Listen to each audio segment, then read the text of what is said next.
Hello children, let us know more about microorganisms.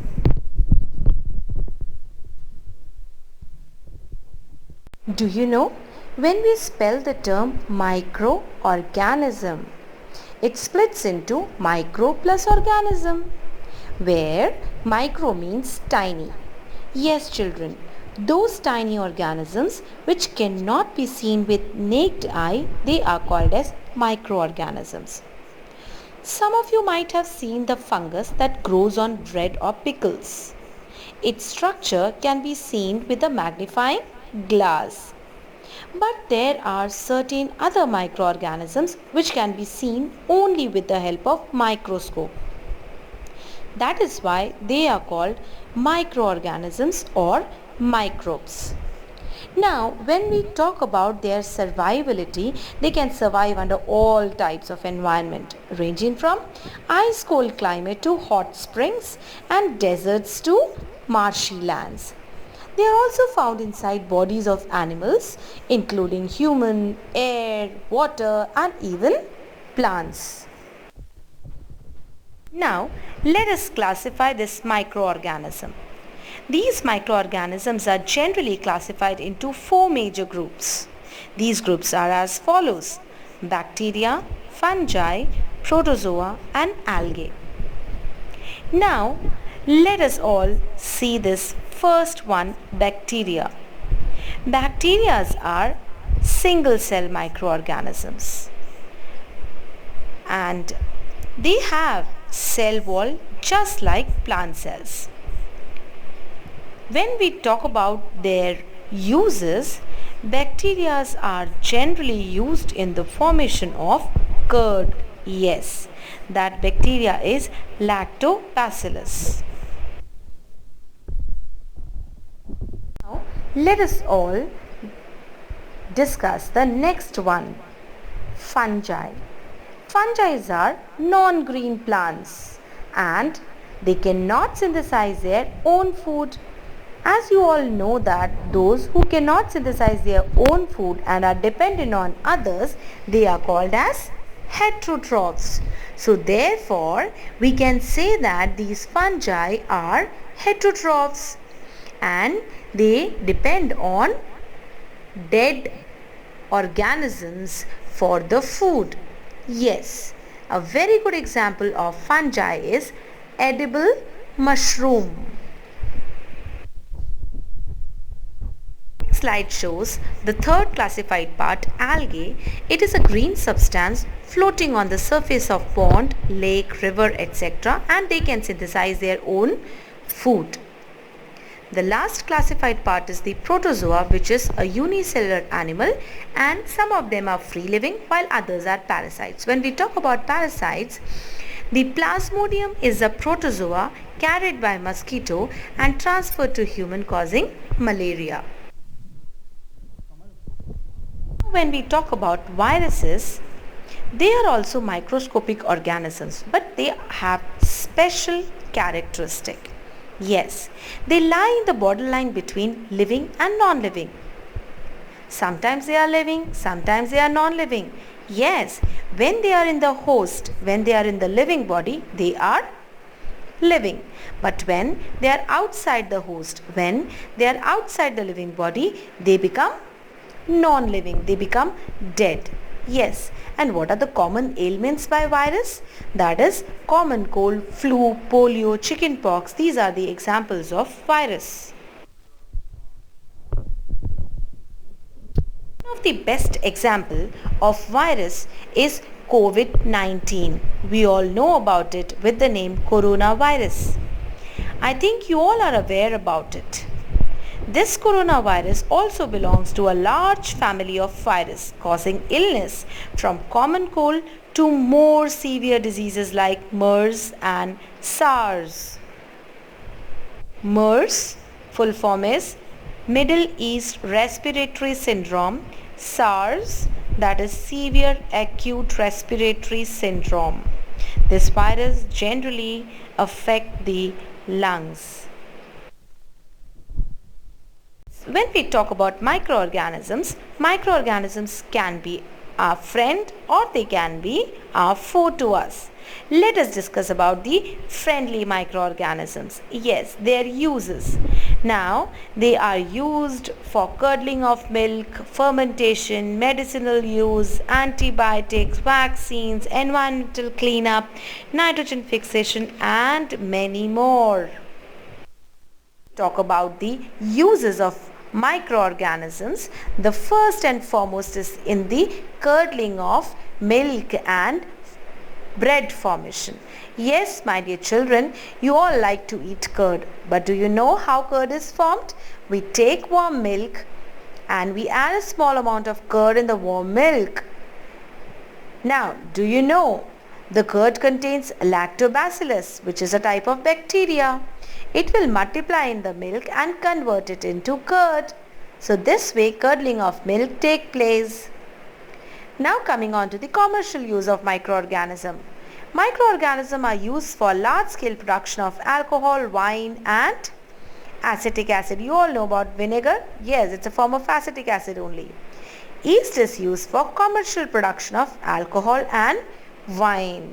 So therefore, the process of conversion of sugar into alcohol is known as fermentation. So all of these alcohol, wine, acetic acid, these are formed because of the fermentation. Yes, now let us see another use of microorganism. Yes, it is used for the medicinal purpose also. Now, the medicines which we generally take kill or stop the growth of disease causing microorganism which has entered in our body. Such medicines are called antibiotics. Example, streptomycin, tetracycline, erythromycin. Now, when you consume antibiotics, following precautions need to be taken. First, it should be taken only on the advice of a qualified doctor. Second, you should complete the course prescribed by the doctor. Yes, you should complete the course. Otherwise, the microorganism which is present in our body will not be removed completely and later on it can affect your body health. The third foremost point is that when this antibiotic is not needed or taking this antibiotic in wrong doses will make the drug less effective or may kill the beneficial bacteria present in the body. Yes, microorganisms are also useful in making vaccines. Now, when a disease carrying microbe enter our body, what happens? Our body produces antibodies to fight the invader. Now, where these antibodies come from? Actually, during childhood, you might have got ample amount of vaccines in the name of DPT, tetanus, hepatitis, etc. Yes. Now, what does that vaccine contains? It is a suspension of microbes. Yes, it is a suspension of microbes of a particular disease. But those microbes are in dead or weakened form. So when these dead or weakened microbes of particular disease are introduced into a healthy body, our body will start producing antibodies. Now, whenever that particular microbe enter our body fights and kills the invading bacteria by producing suitable antibodies. So these antibodies remain in the body forever. This is how a vaccine works. Yes, and cholera, tuberculosis, smallpox, hepatitis, etc. They all are prevented by vaccination only. Yes, some bacteria like cyanobacteria, also called as blue-green algae, fixes nitrogen in the soil. Such microbes which fix the nitrogen are called biological nitrogen fixers. Microorganisms cleans our environment. Now think of all dead organisms in the environment. If they will not be removed or decomposed completely, then there will be a stinking odor all over, isn't it? So these microorganisms decompose the dead waste of plants and animals such that they are again used up by another plants and animals, thereby cleaning the environment. Here you can see that microorganisms can be harmful also. How? They can cause severe diseases to us. Not even to us, but also to plants and animals. It can be spread from infected person to healthy person through air, water, food, physical contact, carrier, etc. Such mode of transmission is called as communicable mode. Yes, so where through communication either directly or indirectly the disease spreads. Now, when we talk about carriers like housefly and mosquito, they are a very good example to carry the diseases. As you all know that female mosquitoes feed on human blood. Yes, female mosquitoes. Female Anopheles mosquito carry parasite of malaria and female Aedes mosquito carries dengue virus. Now how to prevent ourselves from such carriers? Few precautions are needed to be taken, like avoid stagnant water in coolers, tires, etc. to control the breeding. You can use mosquito repellents also. A part of this, spraying of insecticides also avoid breeding of these insects. This slide shows some common plant diseases like citrus canker, rust of wheat, etc. which is caused by microorganisms.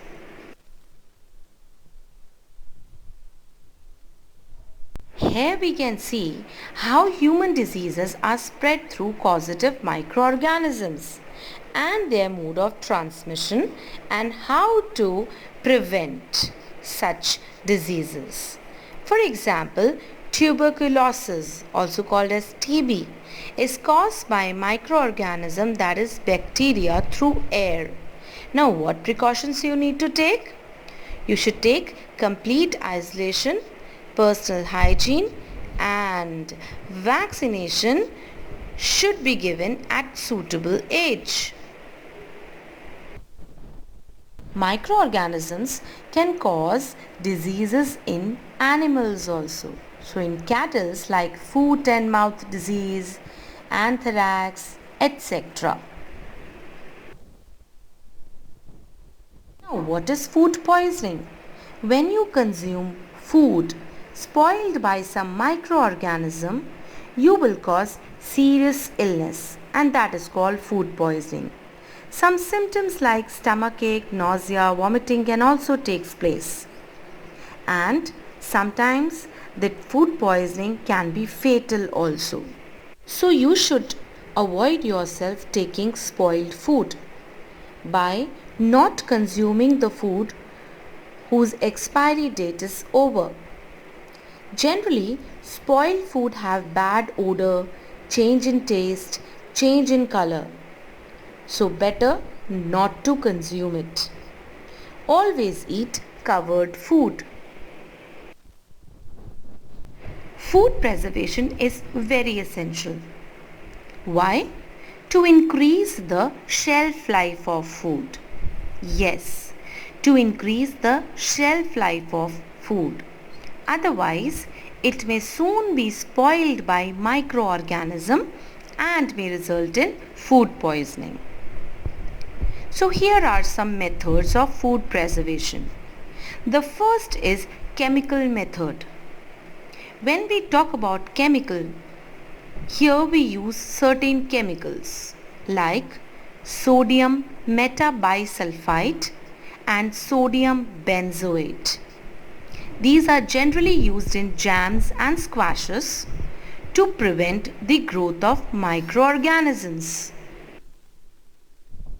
Yes, sugars are also used as food preservation. Generally, sugars are used in jams and jellies. They reduces the moisture content which inhibit the growth of microorganisms. Similarly, salting is done in amla, raw mangoes, etc. They also reduces the moisture content. Oil and vinegar. Yes, oil and vinegar prevents the spoilage of pickles because bacteria cannot live in such environment. Therefore, vegetables, fruits, fish, meat are preserved by this method. Next is the heat and cold method. It is also one of the method of prevention. You must have observed your mother boiling milk before it is stored. Boiling kills microorganisms. Similarly, we keep our food in the refrigerator. Why? Because low temperature inhibit the growth of microbes. Pasteurization. Yes, pasteurized milk can be consumed without boiling as it is free from harmful microbes. Now, how is pasteurization done? Generally, in such process, milk is heated to about 70 degrees Celsius for 15 to 30 seconds and then suddenly chilled and stored. By doing so, it prevents the growth of microbes. Next is storage and packaging. My dear children, these days dry fruits and even vegetables are sold in sealed airtight packets to prevent the attack of microbes. So, proper storage and packaging is also one of the method of preservation of food. Rhizobium. What is it? If I ask you a question? Yes, it is a bacterium which fixes atmospheric nitrogen into soluble form. And where it is found? It is found in the root nodules of leguminous plants like pea with symbiotic association. Yes? This you all have studied in class 7. My dear children, we know that our atmosphere has 78% of nitrogen in gaseous form. So it is needed to be fixed in the soil in soluble form, as we know that we cannot take nitrogen directly in gaseous form. So certain bacteria like Rhizobium and blue-green algae are present in the soil. They convert gaseous nitrogen into compounds of nitrogen. Once it is converted in usable compound, it is utilized by plants from soil through roots. Then nitrogen is used for synthesis of plant proteins and other compounds. Animals feeding on plants directly or indirectly get these proteins and other nitrogen compounds. And when these plants and animals die, what happens? There are certain bacteria and fungi which is present in the soil. They convert these nitrogenous waste into nitrogenous compounds and they are used by other plants again. While there are certain other bacteria which convert some part of nitrogenous gas back to the atmosphere. As a result, what will happen? The percentage of nitrogen in the atmosphere remains more or less constant. Children, have a look to this nitrogen cycle. Can you see that how this nitrogen is absorbed by certain bacteria like Rhizobium and blue-green algae and are fixed in the soil? Yes, and then it is being utilized by plants from soil through roots. And these nitrogen in the plants synthesize proteins and other compounds in the form of food. Then these plants are feeded up by animals directly or indirectly and get these proteins. Yes. Then when the plants and animals die, they get back in the soil again. Few of them are converted into nitrogenous compounds which is used by plants again, and there were certain bacteria which convert these nitrogenous gas back to the atmosphere. So as a result, the percentage of nitrogen in the atmosphere remains more or less constant. So I hope that you have understood this nitrogen cycle very well. So here we have ended up with the chapter Microorganisms, Friend or Foe. I hope you all liked this presentation.